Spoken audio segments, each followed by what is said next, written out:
ഇന്ന് പഴുത്ത പപ്പായ വെച്ചിട്ട് തയ്യാറാക്കാൻ പറ്റുന്ന ഒരു മോര് കറിയുടെ റെസിപ്പിയാണ്. അതിന് വേണ്ടിയിട്ട് പപ്പായ ചെറിയ പീസായിട്ടൊന്ന് കട്ട് ചെയ്തെടുക്കുക. ഒരുപാടൊന്നും വേണ്ട, വളരെ കുറച്ച് മതിയാവും.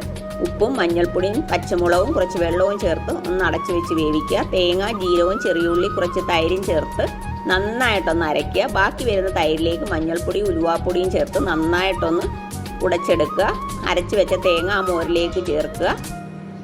നന്നായിട്ട് മിക്സ് ചെയ്യണം. വെന്ത് വന്ന പപ്പായ ഒന്ന് ഉടച്ചു കൊടുക്കുക. അതിന് ശേഷം തേങ്ങയും ആ മോരും ചേർന്ന മിശ്രിതം അതിലേക്ക് ആഡ് ചെയ്യുക. ചെറുതായിട്ടൊന്ന് ചൂടാകണം, തിളയ്ക്കാൻ പാടില്ല. കുറച്ച് കൂടുതൽ ചെറിയ ഉള്ളിയും ഇഞ്ചിയും കറിവേപ്പിലും ഒന്ന് ചതച്ചെടുക്കുക.